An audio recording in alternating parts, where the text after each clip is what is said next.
Buenos días, hermanos. Señor les bendiga. Vamos a continuar esta mañana gozándonos del Señor y alabando a nuestro Padre Celestial. Vamos a disponer nuestros corazones, nuestras mentes, nuestros cuerpos ahora a escuchar la palabra del Señor. ¿Qué es lo que Dios tiene que decirnos en su palabra el día de hoy? Así que vamos a orar para poner este tiempo en manos de nuestro Padre, para que sea Él quien obre por medio de su Espíritu Santo en nosotros. Padre Santo, te alabamos esta mañana porque tú eres grande y tú derramas de tu amor y tu gracia, como hemos cantado, en nosotros y como lo dice tu palabra. Padre, nos gozamos en ti, en que ahora nos hayas llamado a tu reino y ahora podamos alabarte. Padre, te pedimos perdón por nuestro pecado, perdónanos. Y queremos pedirte, Padre, que tengas misericordia de nosotros, abra nuestras mentes, nuestros ojos, para verte a ti, para ver a tu Hijo Jesucristo en tu palabra. Oh Padre, ayúdanos, tu Espíritu Santo obre por medio de tu palabra en nosotros. Ayúdanos, Señor, te necesitamos, para gloria y honra de tu santo y bendito nombre. En el nombre de Jesús te lo pedimos. Amén. El 24 de julio del año 1725, nació un hombre en Londres, Inglaterra, al que llamaron John Newton, conocido por su famoso himno Sublime Gracia. Hijo de un capitán marinero. Su madre, que era una creyente en el Señor Jesucristo, le enseñó las Escrituras hasta los 7 años, que fue cuando ella murió. Posteriormente, los siguientes años de John Newton, sus primeros 23 años, fueron en decadencia moral. Y él llegó a tener se decía, una lengua profana y un carácter rebelde que lo metió en muchos líos, casi al punto de morir. Arrastrado por los apetitos de la carne y los deseos de este mundo, John Newton llegó a introducirse en la hechicería, en el desenfreno sexual y en el tráfico de esclavos. De hecho, él llegó a encontrar placer en conducir a las personas a la tentación y al pecado, como posteriormente confesó. Y él dijo lo siguiente: no contento con correr el camino ancho por mí mismo, yo era incansable en tentar a otros. Y si mi influencia hubiese sido tan grande como mis deseos, hubiese traído a toda la humanidad conmigo. Tuve la ambición de un César y quería estar entre los más malvados de toda la raza humana. Sin embargo, su vida comenzó a dar un giro drástico la noche del 21 de marzo de 1748, cuando John Newton estaba sumergido en la industria de la esclavitud y trabajando en el barco llamado Greyhound, un barco transportador de esclavos africanos, cuando de repente una enorme tempestad azotaba el barco a punto de hundirlo. El joven John Newton recordó las palabras en ese instante que su madre le había enseñado de pequeño, y él clamó al Señor por misericordia en medio de esta tormenta, en medio del mar. Y cuando él clamó por misericordia, la tormenta que casi acababa con el barco y con su vida desapareció. Y aunque se desconoce el momento preciso de su conversión, se dice que a partir de ese momento, John Newton se le empezaron a ver grandes cambios en su vida. Y posteriormente él llegó a abrazar a Cristo como su Señor y como su Salvador. Y posteriormente, aquellos que conocemos la historia de él se convirtió en uno de los grandes líderes del movimiento evangélico en Inglaterra en el siglo XVIII, junto a John y Charles Wesley y George Whitefield. Y finalmente en su tumba, después de su muerte, está escrito un escrito que dejó él, que dice lo siguiente: John Newton, empleado, antaño infiel y libertino, traficante de esclavos en África, fue por la misericordia de nuestro Señor y Salvador Jesucristo preservado, restaurado, perdonado y nombrado para predicar la fe que tanto había tratado de destruir. Bueno, mis hermanos, esta es una gran conversión de John Newton. Esta fue impresionante, pero nosotros al continuar con nuestro estudio del libro de Hechos en esta mañana, vamos a ver la historia más impresionante, la conversión más impresionante que la iglesia haya registrado a lo largo de 2000 años. La historia de la conversión más impresionante que la historia de la iglesia haya tenido alrededor de 2000 años. Y al estar estudiando la conversión de Saulo, hermanos, veremos el maravilloso y extraordinario poder de Dios y su gracia para transformar pecadores de la muerte espiritual a la vida espiritual, pecadores que estaban perdidos, como hemos cantado ahorita, que éramos todos nosotros, a pecadores ahora salvados por la gracia y la misericordia de nuestro Dios. La conversión de Saulo tuvo efectos tan trascendentales. Saulo y Pablo es el mismo, mejor conocido para nosotros como el apóstol Pablo. Esta conversión tuvo efectos tan trascendentales para la expansión del evangelio. Dios utilizó grandemente a este hombre para esparcir o para el esparcimiento de la palabra del Señor, principalmente al mundo gentil, aquellos que no eran judíos, donde él fundó muchas iglesias. Fue un misionero utilizado por Dios para compartir el evangelio, que de hecho, de los 27 libros que están o encontramos en el Nuevo Testamento, o está en el Nuevo Testamento, perdón, 13 libros, desde Romanos hasta Filemón, todas esas cartas fueron escritas por el apóstol Pablo. 13 libros o 13 cartas de los 27 libros que están escritos en el Nuevo Testamento. De hecho, tan importante fue esta conversión que la Biblia la registra 3 veces. Lucas nos narra aquí en el capítulo número 9, luego nos va a narrar en el capítulo número 22 y luego en el capítulo número 26, que ya después continuaremos estudiando con la ayuda del Señor. Y lo que Lucas, el escritor de Hechos, hace aquí es narrarnos la conversión, cómo se dio la conversión de Saulo de Tarso. Y él nos va a decir cómo era su condición, quién era ese hombre y qué era lo que él hacía, en primer lugar. Pero en segundo lugar también nos va a mostrar, a raíz del encuentro con el Señor Jesucristo, quién era ahora Saulo de Tarso. Así que esto lo vamos a ver bajo 2 puntos. Miraremos en primer lugar los versículos 1 al 2. Saulo, el hombre perdido, o muerto pudiéramos decir, en sus delitos y pecados, como nos dice Efesios 2. Y en segundo lugar miraremos Saulo, el hombre convertido. 2 puntos sencillos, desde el versículo 1 hasta el 6. Saulo, el hombre perdido, y Saulo, el hombre convertido. Así que con esto en mente, vayamos entonces, hermanos, al primer punto. Saulo, el hombre perdido. Versículo número 1, dice así la palabra del Señor. Saulo, respirando aún amenazas y muerte contra los discípulos del Señor, vino al sumo sacerdote y le pidió cartas para las sinagogas de Damasco, a fin de que si hallase algunos hombres o mujeres de este camino, los trajese presos a Jerusalén. La primera vez que nosotros encontramos a Saulo es en el capítulo número 7, por favor, ahí atrásito. Es en el contexto de la muerte de Esteban. Capítulo 7, versículo 58, por favor. Dice así: y echándole fuera de la ciudad, o sea, a Esteban, le apedrearon. Y los testigos pusieron sus ropas, la ropa de Esteban, a los pies de un joven que se llamaba Saulo. Saulo aquí era joven, se dice o se calcula que posiblemente él tendría alrededor de unos 30 años, y que los testigos hayan venido a poner las ropas delante de Saulo.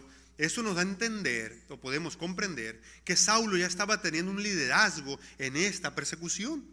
Capítulo 8, versículo 1 continúa. Capítulo 8, verso 1 dice: y Saulo consentía en su muerte, o sea, en la muerte de Esteban. Él estaba de acuerdo en esto. En aquel día hubo una gran persecución contra la iglesia que estaba en Jerusalén, y todos fueron esparcidos por las tierras de Judea y de Samaria, salvo los apóstoles. Versículos 2 y 3. Y hombres piadosos llevaron a enterrar a Esteban, e hicieron gran llanto sobre él. Y Saulo asolaba la iglesia y entrando casa por casa, arrastraba a hombres y a mujeres y los entregaba en la cárcel. ¿Quién era Saulo? Saulo era un fariseo. Saulo era un fariseo, un religioso, que estuvo de acuerdo en la muerte de Esteban. Y Saulo estaba dañando a la iglesia, entrando casa por casa, arrastrando a hombres y a mujeres que creyeran en el Señor Jesucristo y los entregaba en la cárcel. Continúa en los siguientes versículos, del versículo 4 hasta el 40, el capítulo 8. Es como que Lucas hace un paréntesis para explicarnos y decirnos cómo el evangelio se estaba extendiendo más allá de Jerusalén a causa de la persecución. Y luego al llegar al capítulo número 9, ahora es como que retoma la escena otra vez con Saulo. La vuelve a retomar. Saulo está dañando a la iglesia. Saulo está arrastrando a hombres y mujeres que creen en Cristo y entregándolos a la cárcel. Y dice el versículo 1 del capítulo 9. Saulo, otra vez, respirando aún amenazas. O sea, Lucas nos dice aquí que Saulo no se cansa. Saulo está ansioso por dañar, por hacerles daño y si es posible matar a los discípulos del Señor Jesucristo. Hay otra versión que nos dice la nueva traducción viviente, dice que Saulo estaba ansioso por matar a los seguidores del Señor. Él estaba respirando amenazas y muerte contra los discípulos del Señor Jesucristo. Lucas lo identifica como el perseguidor de los cristianos. Saulo quería acabar con los cristianos, con esta nueva institución que había nacido en Pentecostés, en Hechos capítulo número 2. Por su celo religioso, Saulo era alguien religioso y él pensaba que él estaba sirviendo a Jehová, al mismo tiempo que él pensaba que el cristianismo era una secta.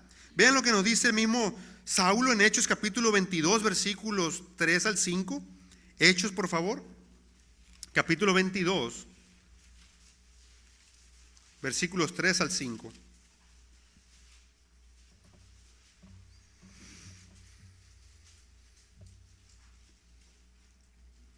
Aquí nos hace una descripción de quién era él y qué era lo que estaba haciendo. Hechos 22, 3 dice así la palabra del Señor. Yo de cierto soy judío.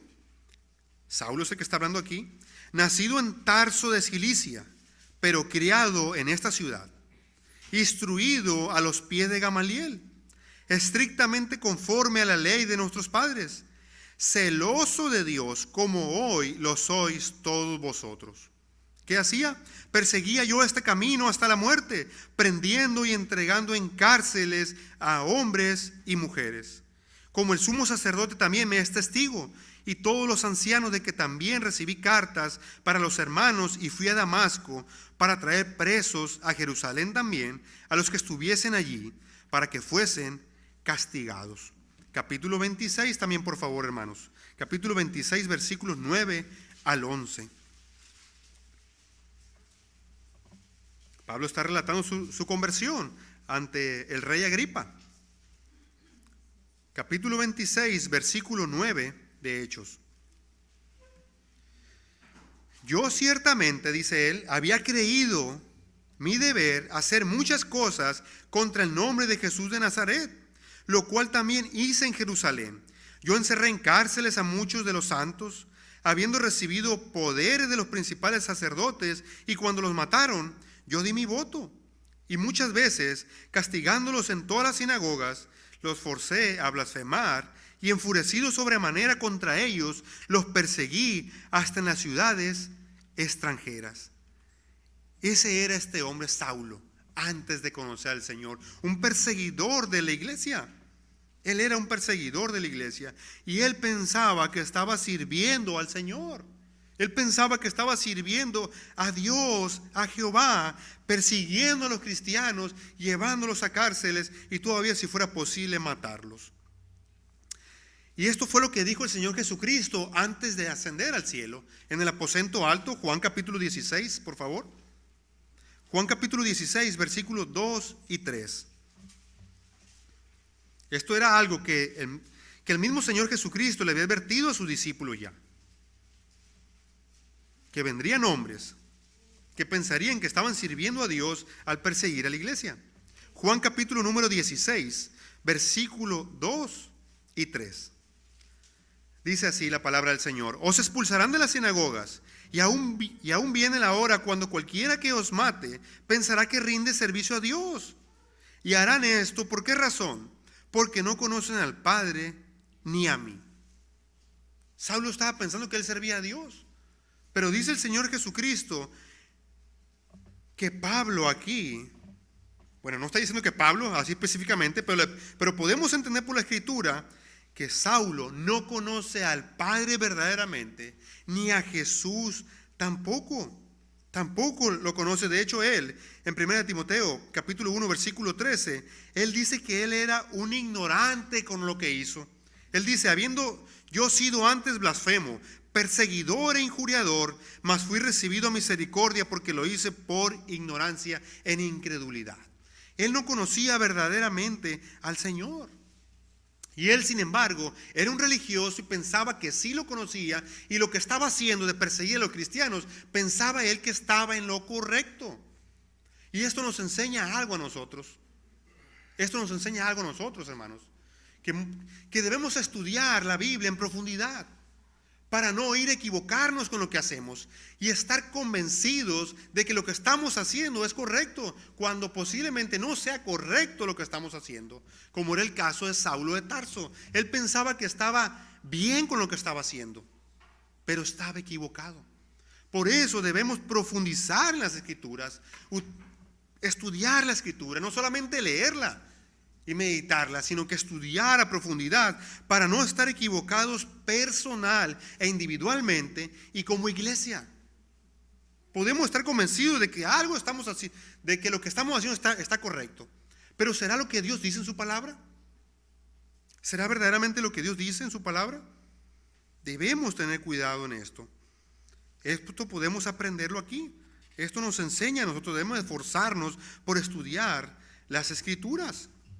Y no como estar cometiendo un error, y error grave, hermanos, como el que estaba cometiendo Saulo de Tarso. Saulo tenía un conocimiento equivocado de las Escrituras. Él conocía acerca de Dios, pero no conocía a Dios verdaderamente. Él conocía cosas de Dios, tenía conocimiento acerca de Dios, pero no tenía una relación personal con el Señor Jesucristo. Él no tenía una relación personal con Dios. Y puede también ser el caso de mucha gente en el día de hoy, que conocen acerca de Dios, pero no tienen comunión con Dios. No tienen una relación íntima y personal con el Señor. Conocen de Dios, cosas de la iglesia, pero no han entregado su vida al Señor verdaderamente. Les agradan las cosas que se hacen en la iglesia, pero no entregan su vida al Señor verdaderamente porque no quieren abandonar su pecado, quieren seguir viviendo en su pecado. Entonces Saulo, cegado por su conocimiento y su celo religioso y su ignorancia bíblica, aparte de estar persiguiendo a los cristianos, ¿qué más hace? Él está respirando amenazas y muerte contra los discípulos del Señor. Entonces va al sumo sacerdote, nos dice el versículo 1, y el versículo 2 nos dice: y le pidió cartas para las sinagogas de Damasco, a fin de que si hallase algunos hombres o mujeres de este camino, los trajese presos a Jerusalén. Saulo no estaba contento con perseguir a los cristianos en Jerusalén. Quería ir más allá de Jerusalén. Quería ir a Damasco, que se encontraba alrededor de unos 200 kilómetros de la capital de Israel, que es Jerusalén. Pudiéramos decir desde aquí hasta Culiacán, más o menos. Saulo quería ir hasta allá y va y pide cartas para que se las sellen y se las firmen los sumos sacerdotes y los principales religiosos para poder ir a Damasco. Y si encuentra algunos hombres o mujeres de este camino, en aquel tiempo, hasta este momento, en Hechos 9, los cristianos, no eran conocidos como cristianos todavía. Eso sucedió en la iglesia de Antioquía. Aquí eran conocidos como los del camino. ¿Por qué los del camino? Bueno, porque en Juan capítulo número 14, versículo 6, el Señor Jesucristo se identificó a Él mismo como el camino hacia Dios. Por eso eran conocidos como los del camino. Y Saulo está respirando amenazas y quiere ir y traer los presos y si es posible matarlos. Y como hecho, ya vimos ahorita, él confiesa. Él confiesa que él quería ir y destruir a los discípulos del Señor Jesucristo. Saulo estaba perdido. Él pensaba que estaba sirviendo a Dios. Él pensaba que estaba en el camino correcto de Dios. Sin embargo, él no estaba en el camino correcto. Él no estaba en el camino de Dios. Y era un gran conocedor de las Escrituras, solamente que él tenía conocimiento tergiversado de las Escrituras. Y sin embargo, él fue instruido, como ya leímos ahorita, por Gamaliel. Gamaliel era el mejor maestro del judaísmo en Israel en este tiempo. Y sin embargo, tenía un conocimiento equivocado de las Escrituras. Saulo estaba perdido. La Escritura nos dice en Isaías capítulo 53, versículo 6, que todos nos descarriamos como ovejas, cada cual se apartó por su camino. Nuestra condición antes de conocer a Jesús no era muy diferente a la de Saulo. Podemos decir, no, él sí merecía el infierno porque él perseguía a los cristianos y le hacía daño a los hijos del Señor. Pero nuestra condición no es muy diferente a la de Saulo. Nosotros también, antes de conocer a Jesús, si ya hemos creído en Cristo, también estábamos perdidos, muertos en nuestros delitos y pecados, como dice Efesios capítulo número 2, versículo 1. Estábamos perdidos, hermanos. Dice la Escritura que hay camino que al hombre le parece derecho, pero su camino es perdición de muerte. Proverbios capítulo 14, versículo 12. La gente piensa que está bien por donde va. Les mostramos el camino del Señor y dicen, no, ese camino no es el correcto. Y siguen en su camino por su propio pecado. Y Saulo así estaba, perdido, como nosotros lo estábamos en su momento. Perdidos también. Lo natural del hombre es rebelarse en contra de Dios. Todos nacemos sin Dios. No hay alguien que pueda decir, yo era cristiano de chiquito. No, todos nacemos perdidos. Dice la Escritura en Romanos capítulo número 3, versículos 10 y 12. No hay justo ni aun uno, no hay quien entienda, no hay quien busque a Dios. Todos se desviaron, a una se hicieron inútiles. No hay quien haga lo bueno, no hay ni siquiera uno. Nadie, no hay ni uno bueno, no hay quien busque a Dios. La única manera en que tú puedes acercarte a Dios es que Él venga a buscarte. Es la única manera. Por ti mismo tú no buscas a Dios. Eso es lo que nos dice la Escritura. Tú por ti mismo no lo buscas. Y Él os dio vida a vosotros cuando estabais muertos en vuestros delitos y pecados, en los cuales anduvisteis en otro tiempo, siguiendo la corriente de este mundo, o sea, viviendo como vive este mundo, en sus pecados, conforme al príncipe de la potestad del aire, el espíritu que ahora opera en los hijos de desobediencia, entre los cuales también todos nosotros, todos, vivimos en otro tiempo, en los deseos de nuestra carne, haciendo la voluntad de la carne y de los pensamientos, y éramos por naturaleza todos hijos de ira, lo mismo que los demás. Efesios 2, versículos de 1 al 3.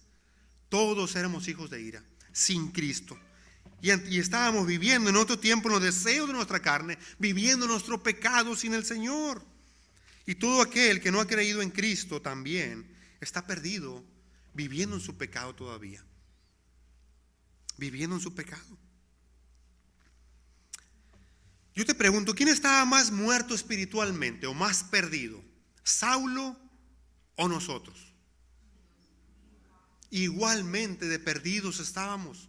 Sin el Señor todo hombre está igualmente de muerto, igual que Saulo. ¿Quién merecía más el infierno, Saulo o nosotros? Igualmente. La paga del pecado es la muerte. Y podemos estar muy duros con Saulo. Podemos estar muy duros. Pero sin embargo nosotros no éramos muy diferentes, hermanos, si ya creímos en el Señor. Vean lo que dice 1 de Timoteo capítulo 1 versículo 13 al 15. Vean cómo se describe él a sí mismo. Habiendo yo sido antes blasfemo, perseguidor e injuriador, mas fui recibido a misericordia, porque lo hice por ignorancia en incredulidad. Pero la gracia de nuestro Señor fue más abundante con la fe y el amor que es en Cristo Jesús. Palabra fiel y digna de ser recibida por todos. Que Cristo Jesús vino al mundo para salvar a los pecadores, de los cuales yo soy el primero. Vean cómo se describe ahora Saulo. Dice que él es el primero de los pecadores. ¿Cómo te describes tú, mi hermano? ¿Te consideras un gran pecador?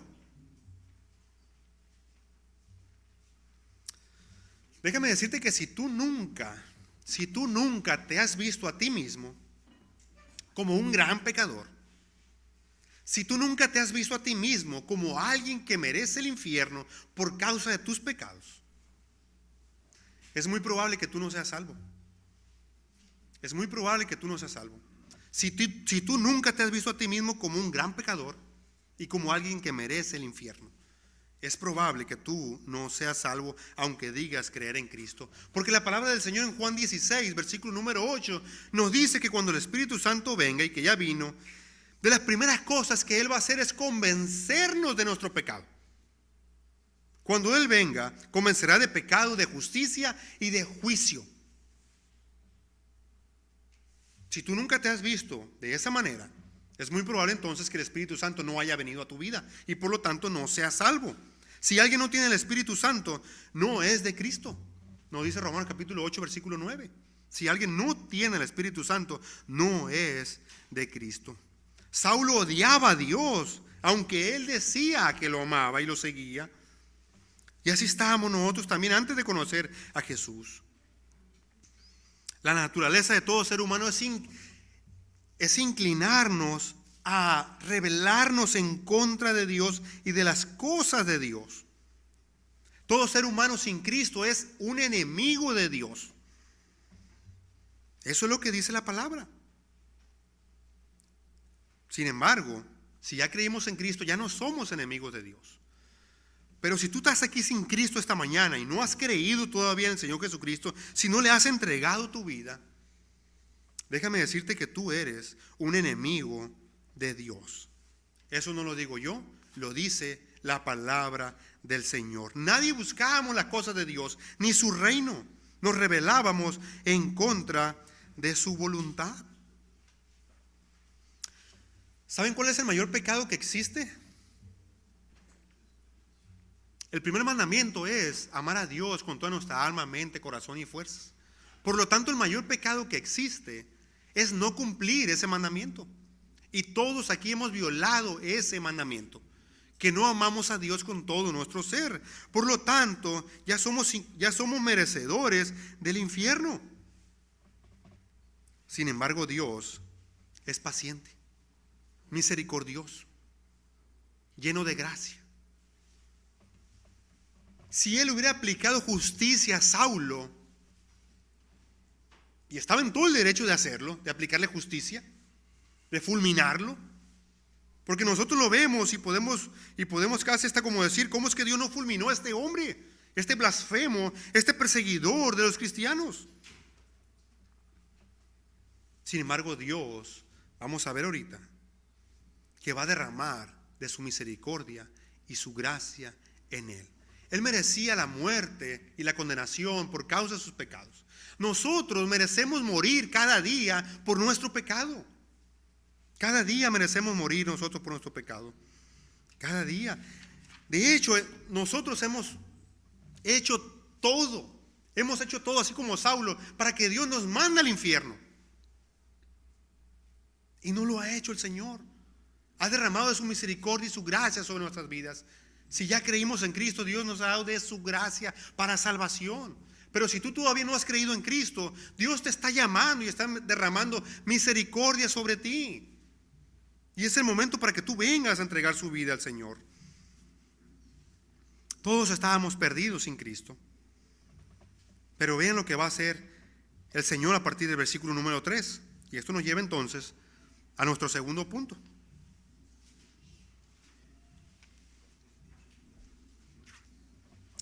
Ya miramos a Saulo, el hombre perdido. Veamos ahora en segundo lugar Saulo, el hombre convertido. Versículo 3. Mas yendo por el camino, aconteció que al llegar cerca de Damasco, repentinamente le rodeó un resplandor de luz del cielo. Saulo, después de que le dan las cartas para ir a Damasco, a continuar persiguiendo a los cristianos y si es posible matarlos, ¿qué nos dice el texto? Ahora sale por el camino y va rumbo a Damasco. Y nos dice el texto que aconteció casi al llegar cerca de Damasco, ya estaba llegando. ¿Qué pasó? Repentinamente, de repente, le rodeó un resplandor de luz. Le rodeó un resplandor de luz del cielo. En Hechos capítulo 26, cuando está narrando su conversión él, dice que él estaba ocupado en esto cuando iba a Damasco. Cuando a mediodía, esto está sucediendo a mediodía, cuando el sol está más resplandeciente, más fuerte, dice: oh rey, yendo por el camino vi una luz del cielo que sobrepasaba el resplandor del sol, la cual me rodeó a mí y a los que iban conmigo. ¿Qué está diciendo Saulo aquí? Que esta luz, este resplandor era más potente que el sol a mediodía. Esta luz era más potente. ¿Qué era este resplandor? ¿Qué era esta luz? Y noten que dice que era una luz que era del cielo, que provenía del cielo esta luz. ¿Qué era esto? La palabra resplandor significa relampaguear todo alrededor, es decir, envolver en luz. Envolver en luz. Esta luz estaba alrededor de Saulo y lo estaba envolviendo a él. Pero ¿qué era este resplandor de luz tan potente? ¿Qué era? Vean el versículo 4. Y cayendo en tierra, oyó una voz que le decía: Saulo, Saulo, ¿por qué me persigues? ¿Quién es el que está hablando aquí? Versículo 5, pero ahorita vamos a regresar al versículo 4. ¿Quién eres, Señor? Y le dijo: yo soy Jesús. Es Jesús quien viene aquí en este resplandor, o sea, en toda su gloria viene y se presenta ante Saulo. Saulo había salido a perseguir a los cristianos, a los seguidores del Señor, para matarlos. Y Jesús viene a él en toda su gloria y se muestra a él en toda su gloria. Es Jesús el que sale aquí. Y a causa de este resplandor de luz del cielo, Saulo cae en tierra. Pero en el capítulo número, más adelantito en el 26, nos dice que también no solamente él cayó en tierra, sino que todos cayeron a tierra. Todo el grupo que iba con Saulo caen en tierra. Y se oye una voz que le dice: Saulo, Saulo. Es como si le dijera: Saulo, Saulo, ¿qué estás haciendo? ¿Que no te das cuenta que estás equivocado? Es como cuando le hablamos a nuestros hijos o a alguien: hijo, ¿qué estás haciendo? No está bien eso. Hacemos una doble repetición del nombre. Y Jesús es lo que está haciendo. Una repetición de su nombre para hacerle una reprensión. Saulo, Saulo, ¿por qué me persigues? ¿Por qué me persigues a mí? Y noten que Jesús no le dice: ¿por qué persigues a mis seguidores? Porque realmente Saulo no estaba persiguiendo a Jesús literalmente. Estaba persiguiendo literalmente a los seguidores del Señor. Sin embargo, cuando estudiamos la Biblia, y lo vemos más adelante, y recordarán también Juan 15, cuando estuvimos estudiándolos, que Él es la vid y los creyentes, o sea, nosotros las ramas. De manera que hay una unión entre Jesús y los creyentes. De manera que por eso Jesús le dice: Saulo, Saulo, ¿por qué me persigues? Aunque estaba persiguiendo a sus seguidores, a sus discípulos, era que estaba persiguiendo a Jesús mismo. Por eso le dice: ¿por qué me persigues? Él no le dice: ¿por qué persigues a mis seguidores? No, ¿por qué me persigues a mí? Hay una unión inseparable entre Jesús y los creyentes. Cuando creemos en Cristo, somos unidos o injertados a Cristo. Con Cristo estoy juntamente crucificado. Nos dice Gálatas 2:20. Esto nos habla de la unión inseparable que hay una vez que venimos a creer en Cristo. Hay una unión inseparable. Pero esto también, hermanos, podemos aprender aquí nosotros, que cuando nosotros le hacemos daño a la iglesia, sea por cualquier caso o de cualquier manera o forma, estamos haciéndole daño a Jesús. Cuando estamos haciéndole daño a la iglesia, a los hijos del Señor, estamos haciéndole daño a Jesús mismo. Si se lo estamos haciendo al hermano o alguna persona, podemos hacerlo muchas veces porque nos equivocamos, somos pecadores, aunque no es justificación, pero debemos estar conscientes de que si le hacemos daño a un hermano, a una hermana, se lo estamos haciendo al Señor mismo. Al Señor mismo se lo estamos haciendo. Y hay muchos en la Escritura que han sido expuestos a la gloria del Señor. Vamos a ir por favor a Apocalipsis capítulo 1. Vamos a leer desde el versículo 12 hasta el 17. Apocalipsis 1. Para ver cómo el apóstol Juan fue expuesto a la gloria del Señor. ¿Y cuál fue su reacción ante la gloria del Señor? Apocalipsis 1, versículo 12 hasta el 17, por favor. Dice así la palabra del Señor. Aquí también el Señor Jesucristo se revela a un discípulo suyo. En este caso Saulo no era, discípulo hasta ese momento. Luego iba a ser discípulo de él. Pero aquí es Juan el apóstol, aquel que se recostaba en su pecho. Vean cómo reacciona ahora. Versículo 12. Y me volví para ver la voz que hablaba conmigo, y vuelto vi 7 candeleros de oro, y en medio de los 7 candeleros a uno semejante al Hijo del Hombre, vestido de una ropa que llegaba hasta los pies, y ceñido por el pecho con un cinto de oro. Su cabeza y sus cabellos eran blancos como blanca lana, como nieve, sus ojos como llama de fuego, y sus pies semejantes al bronce bruñido, refulgente como en un horno, y su voz como estruendo de muchas aguas. Tenía en su diestra 7 estrellas, de su boca salía una espada aguda de 2 filos, y su rostro era como el sol cuando resplandece en su fuerza. Cuando le vi, caí como muerto a sus pies, y él puso su diestra sobre mí diciéndome: no temas, yo soy el primero y el último. ¿Cuál fue la reacción de aquel discípulo que se recostaba en el pecho de Jesús al ver a Jesús en toda su gloria? Cayó como muerto a sus pies, ante la majestad, ante la gloria, ante la santidad de Dios. Ante la santidad de Dios. Asimismo, Saulo también cayó aquí a tierra. Saulo cae aquí a tierra. Ahí Saulo merecía que Dios lo matara. Merecía que Dios lo mandara al infierno. Pero Jesús no salió a buscar a Saulo para matarlo y destruirlo. Jesús no salió a buscar a Saulo para matarlo o destruirlo. Jesús vino a Saulo, como él dice que vino a este mundo en Lucas capítulo 19, versículo 10. Él vino para buscar y salvar lo que se había perdido. Él vino a buscar y a salvar lo que se había perdido. Saulo estaba perdido. Saulo iba persiguiendo a los creyentes, pero Jesús salió a buscarlo y a perseguirlo para salvarlo, para darle vida. Qué gran misericordia del Señor, que no fue a destruirlo cuando Él lo merecía.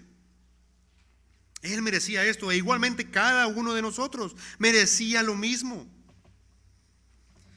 Dice Miguel Núñez que lo natural del hombre es rebelarse contra Dios, y lo natural de Dios es derramar misericordia. Lo natural del hombre es rebelarse contra Dios, y lo natural de Dios es dar misericordia, es dar gracia, es dar perdón al hombre. Él se complace en dar misericordia. Dios no quiere la muerte del impío, sino que es paciente esperando que todos procedan al arrepentimiento. Dijo el Señor en Ezequiel 33:11, diles, vivo yo, dice Jehová el Señor, que no quiero la muerte del impío, sino que se vuelva el impío de su camino y que viva. Volveos de vuestros malos caminos. ¿Por qué moriréis, oh casa de Israel? Dios no quiere la muerte del impío, sino que Él quiere que todos procedamos al arrepentimiento, y Él es paciente con eso. Él no quiere que ninguno perezca, como lo dice 2 de Pedro capítulo número 3 versículo 9. Hay algunos que tienen por tardanza la segunda venida del Señor, pero el Señor es paciente, como lo está mostrando con Pablo, y también es paciente con cada uno de nosotros. Es paciente con nosotros, aún como creyentes. Sigue siendo paciente el Señor con nosotros. Cuando Dios nos confronta, hermanos, no es con el propósito de destruirnos como lo hizo con Saulo. No es con el propósito de destruirnos ni de condenarnos, sino que es con el propósito de que abandonemos nuestros pecados, que nos arrepientamos de nuestros pecados y vengamos a Él y nos volvamos a Él. De paso, la palabra conversión significa un volverse a Dios. Dejar el pecado y volverse a Cristo.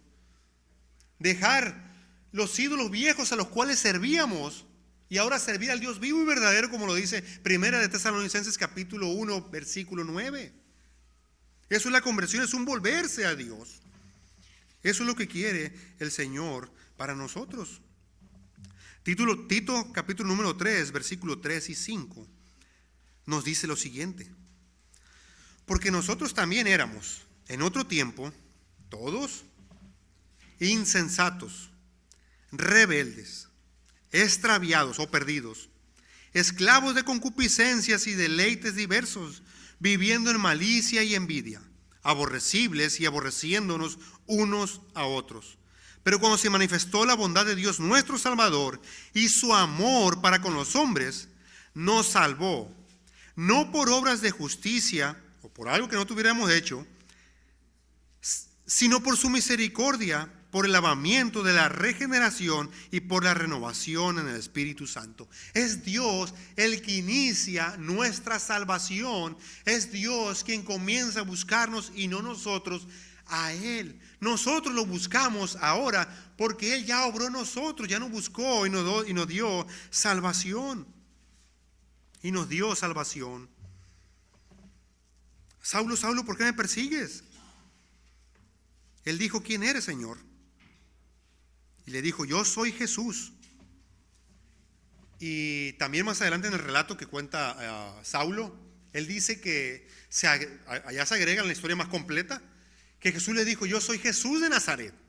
Así era principalmente conocido Jesús en Israel, como Jesús de Nazaret. Yo soy Jesús de Nazaret, a quien tú persigues. Imagínense el impacto en Saulo. Yo soy Jesús, a quien tú odias, a quien tú persigues, a quien tú quieres destruir. Pero ¿sabes qué? Yo estoy vivo. Tú piensas que yo estoy muerto, pero yo estoy vivo. Yo soy Jesús, a quien tú persigues. Dura cosa te es dar coces contra el aguijón. En algunas versiones, como Nueva Versión Internacional o la Biblia de las Américas, no se encuentra esta frase. Dura cosa te es dar coces contra el aguijón. Pero no tiene ningún problema porque más adelante en el relato paralelo ahí sí aparece. Ahí sí aparece. Según los estudiosos, no se encuentra en los manuscritos, en los manuscritos más antiguos, ni tampoco la frase el temblando y temeroso que vamos a ver ahorita en el versículo 6. El temblando y temeroso dijo, Señor, ¿qué quieres que haga? Tampoco en algunas traducciones no se encuentra, en Reina Valera también se encuentra, pero vemos que no tiene ninguna mala interpretación o alguna confusión en esta situación. Simplemente Reina Valera creemos que fue añadido, pero no tiene ninguna dificultad estas cosas. Así que entonces le dice, dura cosa te es dar cosas contra el aguijón, Saulo. ¿Qué estás haciendo, Saulo? Esta frase se utilizaba, y a lo mejor algunos van a entender, para cuando se araba, se pastaba, en el rango de la agricultura, cuando se sembraba, a los bueyes o a las mulas se les picaba con una punta filosa, que eran los aguijones. Era un palo largo para picarle a los burros, asnos, a mulas, bueyes. Pero a veces, porque no quería hacer caso, a veces el animal tiraba patadas para atrás y él mismo se cortaba con esta punta. De tal manera que era inútil lo que en este caso el animal hacía.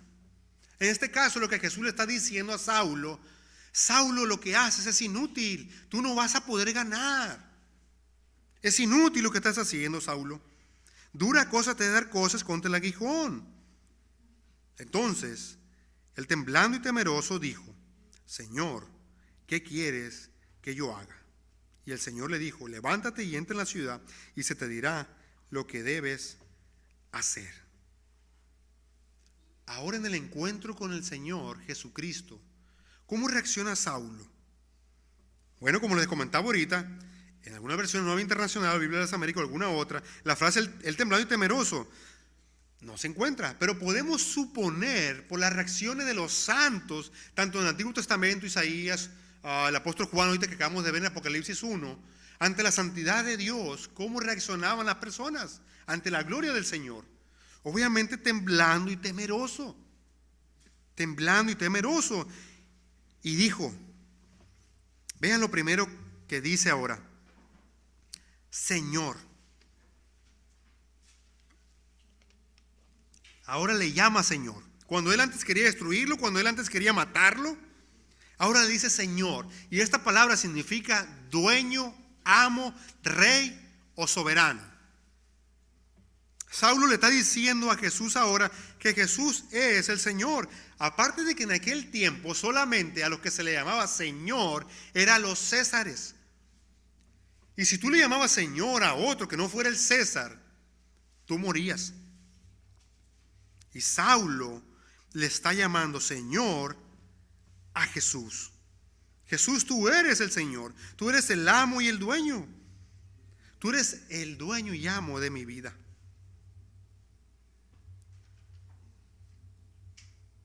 Y esto es sincero y verdadero. Él lo está diciendo de corazón. Podemos ver aquí, hermanos, que Saulo ya ha sido convertido y cambiado o transformado por el Señor Jesucristo. Él es alguien nuevo ahora. Y ahora él se está sometiendo voluntariamente a Jesús, quien es el Señor. Y no hay otro. Él se está sometiendo voluntariamente, le dice, Señor, le dice. Hay mucha gente en el día de hoy, e incluso Jesús lo va a mencionar, como lo voy a mencionar ahorita. Hay mucha gente que le llama Señor a Jesús y le dice Señor a Jesús, que no van a las iglesias. Y también hay otros que están en las iglesias y le llaman Señor, Señor a Jesús. Pero Jesús dice algo muy importante, hermanos. En Lucas 6:46. ¿Por qué me llamáis Señor, Señor, y no hacéis lo que yo digo? ¿Por qué me llamas Señor, Señor, y no hace lo que yo mando? ¿Por qué me llamas Señor? Es una contradicción, es lo que está diciendo Jesús. Tú te estás contradiciendo a ti mismo llamándome Señor y no haciendo lo que yo digo. Si se supone que yo soy el Señor, entonces debes obedecerme. Y de paso la Escritura nos dice en 1 Corintios capítulo 12 versículo 3 que nadie puede llamar Señor a Jesús a menos que sea por el Espíritu Santo. No, hermano, mira, hay muchas personas que le llaman Señor a Jesús y no tienen el Espíritu Santo. Lo que el Señor nos está diciendo es que para llamarle a Jesús verdaderamente Señor, para hacerlo el amo de tu vida, tú tienes que tener el Espíritu Santo. Aunque mucha gente le diga Señor a Jesús, pero no lo dicen de corazón verdaderamente, lo dicen solamente de labios hacia afuera. Jesús no es el Señor de su vida, ni han sido convertidos a Cristo tampoco. Y puede pasar, hermanos, y personas que nos visitan, puede pasar el día de hoy con mucha gente, y pasa, vamos a ver ahorita en un texto, que le llaman Señor a Jesús, cuando realmente no se someten a su señorío.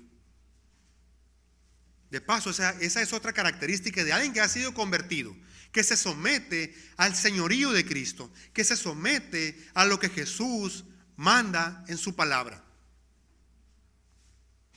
Se somete a lo que Jesús dice y habla en su palabra. En Mateo 7, versículos 21 al 23, Él dice unas palabras muy fuertes. No todo el que me dice Señor, Señor, entrará en el reino de los cielos, sino el que hace la voluntad de mi Padre que está en los cielos. En aquel día habrá muchos que dirán, en el día del juicio final: Señor, pero en tu nombre hicimos milagros, echamos fuera demonios. Y entonces les declararé: yo nunca los conocí. Apartados de mí, hacedores de maldad. En otras palabras, ustedes nunca tuvieron una relación personal conmigo, aunque decían que hacían muchas cosas para mí. Y puede haber muchas personas en las iglesias que están haciendo muchas cosas, según ellos, para Jesús, y sin tener una relación íntima y personal con el Señor Jesucristo. Señor, en tu nombre hacía esto, te servía, hacía esto otro. Yo nunca te conocí. Apártate de mí. Son unas palabras muy fuertes, hermanos. Palabras muy fuertes para aquellos que no están obedeciendo verdaderamente a Jesús, que no se someten a su señorío. Para que vengan y se sometan al señorío de Jesús, para que vengan a creer en Jesús. Es una advertencia. Si tú tienes vida, todavía hay esperanza para que vengas a creer en Jesucristo. Y Saulo sigue diciendo: Señor, ¿qué quieres que yo haga? Esta es otra evidencia de que Saulo ha sido salvado por el Señor Jesucristo. Saulo ha nacido de nuevo. Saulo ahora es alguien convertido. Ya no es el mismo hombre perdido que era. Ahora él ha sido convertido. Señor, ¿qué quieres que yo haga? Esas palabras salen del más profundo del corazón de Saulo, sometiéndose al señorío de Cristo para hacer lo que Jesús, el Señor, manda en su palabra. ¿Qué quieres que yo haga, Señor?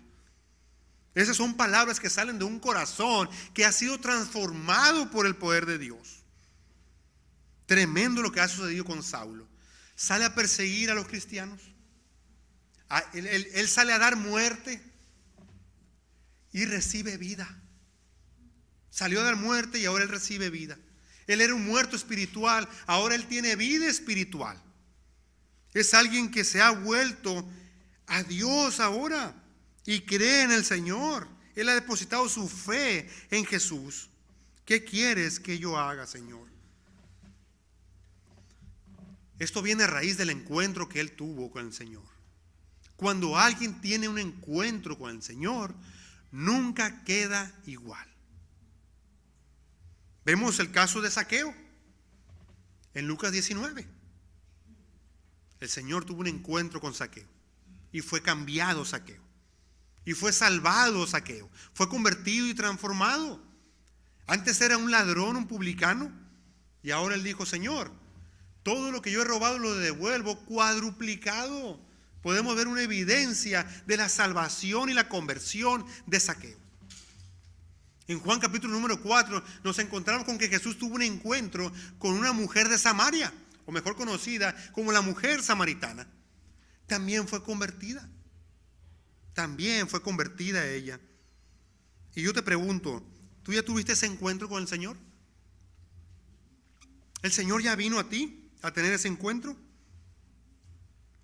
Y si tú ya creíste en el Señor y ya tuviste ese encuentro con el Señor, ¿tú recuerdas ese día? ¿Cómo fue ese día? Cuando estabas perdido y el Señor te rescató del hoyo, ¿lo recuerdas? Cuando ibas camino a la perdición, cuando ibas camino al infierno. ¿Cómo fue ese día? ¿Cómo lo recuerdas? Fue un día hermoso para cada uno de nosotros, yo creo, cuando el Señor nos alcanzó y vino a nuestras vidas. Estábamos perdidos y el Señor ahora vino a nuestras vidas. ¿Qué quieres que yo haga, Señor? Ahora este hombre ya no iba a vivir para él mismo o hacer lo que él quería o hacer lo que él venía haciendo. Ahora Saulo había sido transformado por el poder del Señor Jesucristo. El cristiano es alguien que ha dejado de hacer lo que él quiere hacer para hacer lo que el Señor Jesucristo manda en su palabra.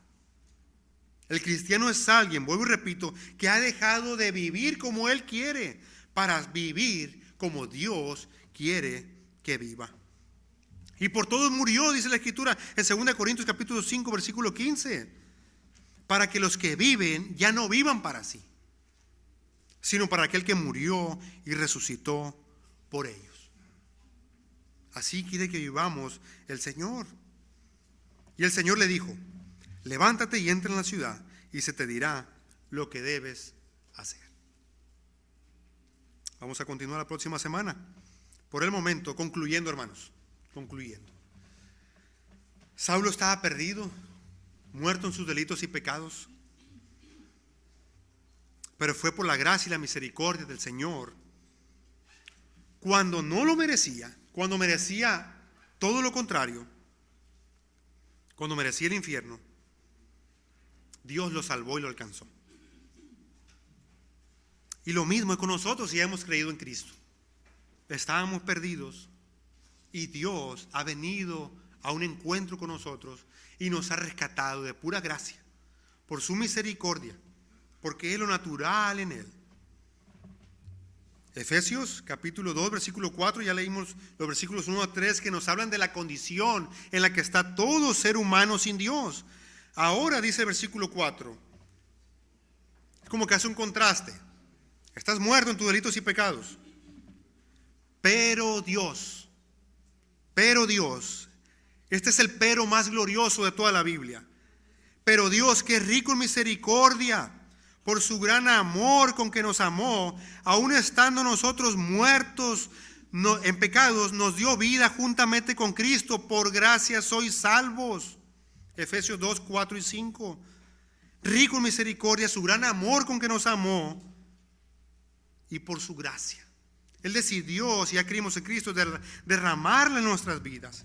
¿Cómo debemos vivir, hermanos, ahora entonces, sabiendo que antes estábamos perdidos y merecíamos el infierno, la condenación, y ahora Dios vino y nos rescató y derramó de su amor, de su gracia y de su misericordia en nuestras vidas? ¿Cómo debemos vivir ahora? Agradecidos por la eternidad con el Señor, obedeciéndole, así como lo está haciendo Saulo ahora. Vivir una vida en gratitud al Señor, postrados ante Él. Postrados ante Él. Un himno de Charles Wesley que cita el autor Packer en su libro El conocimiento del Dios Santo que estamos estudiando, dice así de la siguiente manera: ¿dónde ha de comenzar mi alma maravillada? ¿Cómo ha de aspirar mi todo al cielo?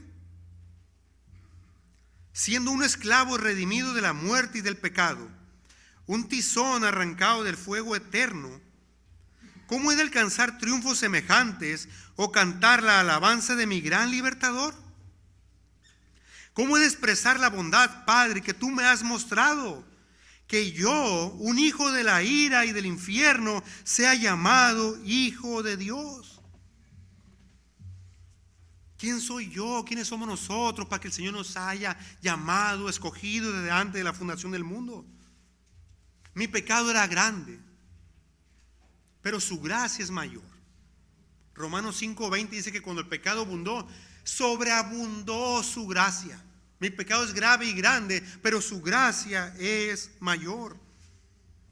Hay otro canto que dice: siendo yo un pecador, extraviado en el error, incapaz fui de quitar la culpa que cargaba mi corazón. Tu gracia, ¿quién puede medir? Tu amor no tiene uno igual. Cuando perdido estaba yo, viniste a mi encuentro, mi Salvador. Fue tu gracia que mi vida renovó. Fue tu gracia que mi deuda canceló. Fue tu gracia que de muerte me llevó a vivir para tu gloria, oh Señor. Qué gran amor del Señor por nosotros, cuando estábamos condenados a ir al infierno. La salvación, hermanos, es lo más importante y lo más hermoso que alguien puede recibir. No, lo más hermoso y más importante no es ser próspero aquí en esta tierra, hablando económicamente, o ser exitoso, o tener buena salud, o ser un gran estudiante, un gran profesionista. No, eso no es lo más importante. Lo más importante que una persona puede tener en su vida es ser salvado por Dios. Somos salvados de la condenación del infierno a la cual íbamos por la eternidad. Eso es lo más importante que puede recibir alguien. ¿Cómo debemos vivir entonces a la luz de esta verdad? Perdidos y ahora convertidos, salvados por la gracia de Dios. ¿Cómo debemos vivir, hermanos?